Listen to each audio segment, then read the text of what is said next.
Hello friends, welcome to my channel Green House. और आज का पौधा है जेड प्लांट। कुबेर को अत्यंत प्रिय है ये पौधा, क्योंकि इसके अंदर धन को अपनी ओर आकर्षित करने की क्षमता पाई जाती है। इसीलिए इसको कुबेर प्लांट भी कहा जाता है। जेड प्लांट एक सेकुलेंट प्लांट है, यानी एक ऐसा पौधा जो अपने पत्तों में बहुत सारा पानी स्टोर करके रखता है। इसको लगाने के दो फायदे हैं। वास्तु की दृष्टि से ये बहुत ज़्यादा महत्वपूर्ण है और वैज्ञानिक दृष्टि से भी इसको लगाने के बहुत सारे फायदे हैं। वास्तु की दृष्टि से इस पौधे को आपके घर के अंदर लगाने से आपके घर के अंदर सुख शांति बनी रहती है। इसके साथ ही अगर इसको सही दिशा में घर के अंदर लगाया जाए, प्रवेश द्वार पे आपको इसको कहाँ पर लगा कर रखना है जिससे कि घर के अंदर सुख शांति और धन लाभ दोनों ही हो। इसको आपको किस दिशा में लगा करके रखना है आगे इस वीडियो में मैं आपको बताऊंगी। लेकिन इससे पहले जो वैज्ञानिक दृष्टि से इसके लगाने के फायदे हैं वो ये हैं कि ये एक बहुत ही बढ़िया एयर प्यूरीफायर है, यानी हवा को ये साफ करता है। हवा के अंदर कुछ हार्मफुल केमिकल जैसे कि फॉर्मेल्डिहाइड और बेंजीन, उनको ये क्लीन कर देता है। तो जो हवा है उसमें ऑक्सीजन का संचार बढ़ जाता है और आपको शुद्ध वायु की प्राप्ति होती है। आजकल घरों में इलेक्ट्रॉनिक सामान का बहुत ज़्यादा इस्तेमाल किया जाता है। उससे निकलने वाले जो हार्मफुल रेज हैं उनको भी ये अपने अंदर सोख लेता है और हमारे आसपास का जो वातावरण है उसको शुद्ध बना करके रखता है।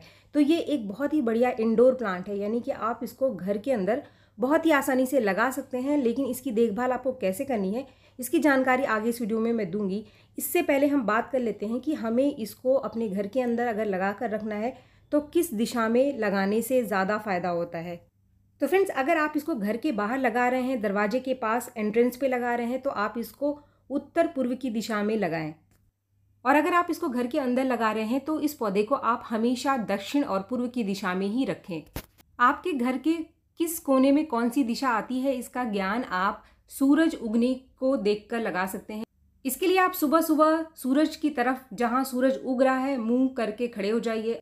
जिधर से सूरज निकल रहा है वो पूर्व है, आपके पीछे बिल्कुल पश्चिम है, आपके दाहिने हाथ की साइड दक्षिण है और आपके बाएं हाथ के साइड उत्तर दिशा है। तो इस तरीके से सूरज निकलने और ढलने की दिशा को देखकर आप बहुत ही आसानी से दिशा का पता आपको चल जाएगा कि आपको अपने पौधे को किस तरफ आपके घर के किस कोने में रखना है।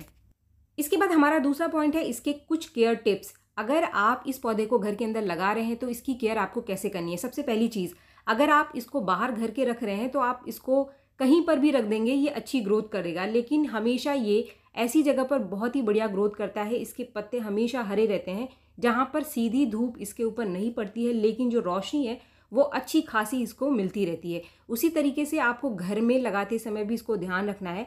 हमेशा आप इसको किसी ऐसी जगह पर रखें जहाँ से इसको अच्छी रोशनी मिलती रहे। अगर आप इसकी ग्रोथ को ठीक ठाक रखना चाहते हैं, आप चाहते हैं कि आपका पौधा खराब ना हो घर के अंदर रखकर, तो आप हमेशा इसको ऐसी जगह पे रखें जहाँ पर कोई विंडो हो, जिससे कि बाहर की आने वाली जो रोशनी है इसके ऊपर पड़ती रहे। दूसरी चीज़, अगर आप इसको घर के अंदर लगा रहे हैं तो आपको पानी का विशेष रूप से ध्यान देना है। आपको पानी इसके अंदर बहुत ज़्यादा नहीं डालना है। अगर आपने घर के अंदर ये पौधा लगा कर रखा हुआ है, इसके पत्ते आपको कुछ सिकुड़ते हुए दिखाई दे रहे हैं या फिर गिरने लगे हैं, तो इसका मतलब इसकी जो जड़ें हैं वो ख़राब होनी शुरू हो गई है और आपने ज़रूरत से ज़्यादा पानी देना इसको शुरू कर दिया है। तो हमेशा जब इसकी मिट्टी आपको सूखती हुई दिखाई दे तभी आपको इसको पानी देना है। अगर आपने घर के अंदर लगा रखा है तो 2-4 दिन में बस आपको एक बार पानी देने की ज़रूरत है। दूसरी चीज़, जब भी आप इस पौधे को लगाते हैं तो आप ऐसी मिट्टी का इस्तेमाल करें जिसके अंदर पानी ना रुके, यानी भुरभुरी मिट्टी आपको इस्तेमाल करनी है। आप बहुत ही ज़्यादा चिकनी मिट्टी का इस्तेमाल बिल्कुल भी ना करें। ऐसा करने से इसकी जड़ें खराब होनी शुरू हो जाती है और ऐसी मिट्टी में ये पौधा बिल्कुल भी ग्रोथ नहीं करता है। अगर आपके पौधे के पत्ते झड़ने लगे हैं तो सबसे पहले आपको इसके पानी को रोक देना है। अगर आप पौधे को बचाना चाहते हैं, जैसे ही मिट्टी सूख जाए अच्छे से तभी आप इसके अंदर कोई और पानी डालें। इस पौधे को आपको फर्टिलाइज़र कौन सा देना है, कौन से वो खाद हैं जिसको कि आप देकर इसकी ग्रोथ को बढ़ा सकते हैं। उसके पत्ते हरे भरे और काफ़ी चमकदार बने रहते हैं। इसकी जानकारी आगे डिटेल में मैं आपको दूंगी। लेकिन इससे पहले आप इस पौधे को बारिश में, यानी आजकल बारिश का टाइम है, जुलाई अगस्त में आप बहुत ही आसानी से ये ग्रो होने वाला पौधा है, तो इसको आप ज़रूर लगाएं। ये इतनी आसानी से ग्रो हो जाता है पौधा कि कहीं भी आप इसको तोड़ करके मिट्टी में रख दीजिए, गाड़ दीजिए, बहुत तेज़ी से ये जड़ें निकालता है। तो अगर आपके पास जेड प्लांट है और आप इस पौधे को उगाना चाहते हैं तो घर में बहुत ही आसानी से आप इसके सैकड़ों पौधे बना सकते हैं।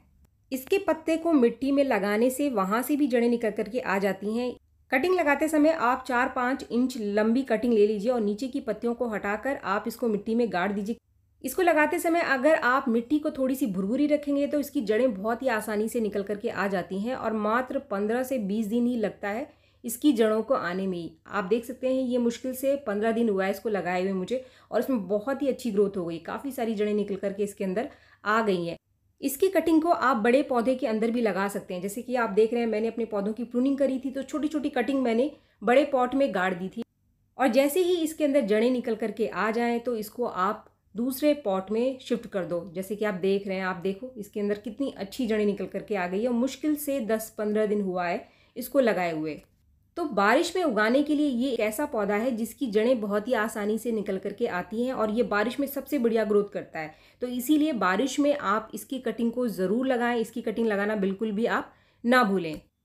इसके बाद जो हमारा तीसरा पॉइंट है कि अगर आपको टोपियारी बनाना है, अपने जेड प्लांट को कोई शेप देना है, तो ये बहुत ही आसान तरीका है जो कि आज की इस वीडियो में मैं आपको बता रही हूँ। अगर आप मार्केट में इसकी टोपियारी खरीदने जाएंगे तो ये बहुत ही महंगे दामों पे मिलता है, लेकिन अगर आपके पास जेड प्लांट है तो बहुत ही आसानी से आप इसको कोई भी शेप दे सकते हैं, क्योंकि जो इसके तने हैं वो बहुत सॉफ्ट होते हैं। आप इसके तनों को जिधर मोड़ देंगे, जिधर शेप दे देंगे, उधर ही पौधा चला जाएगा। तो फ्रेंड्स, इसकी टोपियारी को बनाने के लिए ज़रूरी नहीं है कि आपको एक बड़ा पौधा चाहिए, आप छोटी छोटी कटिंग लेकर इसकी टोपियारी बहुत ही आसानी से बना सकते हैं।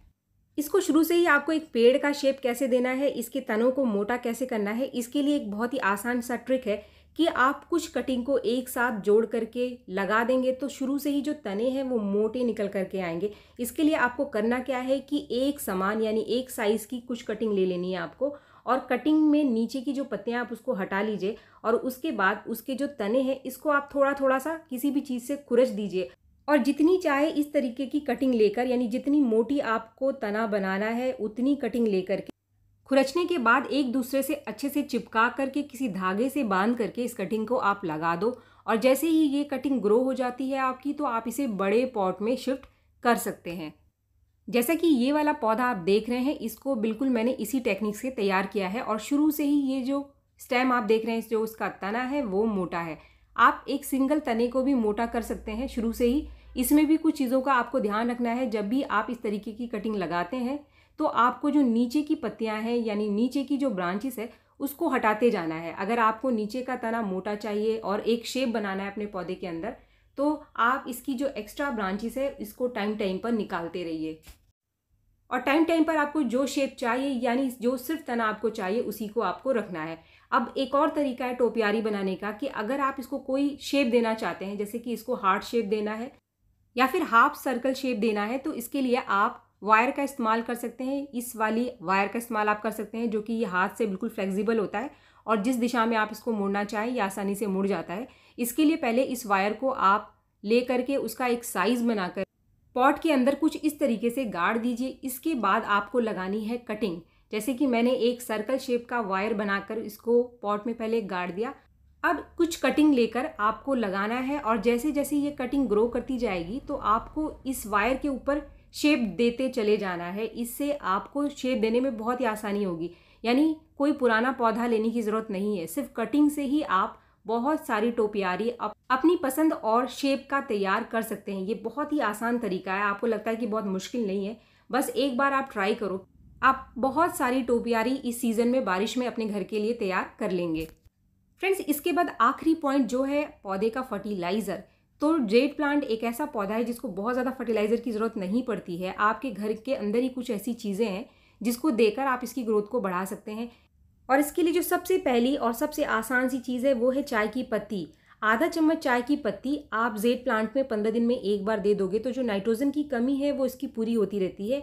क्योंकि ये एक पत्तेदार पौधा है तो इसमें ग्रोथ के लिए सिर्फ नाइट्रोजन अच्छी होनी चाहिए।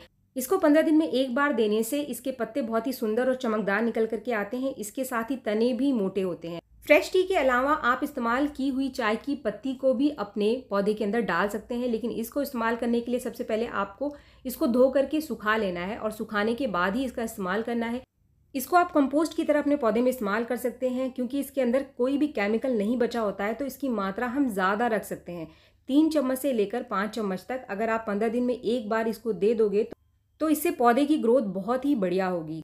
इसको देने से जेड प्लांट के जो पत्ते हैं वो बहुत ही चमकदार और हरे निकल करके आते हैं। इसके साथ पत्तों का साइज़ भी बड़ा होता है और जो तने होते हैं वो स्टार्टिंग से मोटे होते हैं। इसके साथ एक तीसरी चीज़ जिसको कि यहाँ पर आप इस्तेमाल कर सकते हैं वो है कॉफ़ी पाउडर।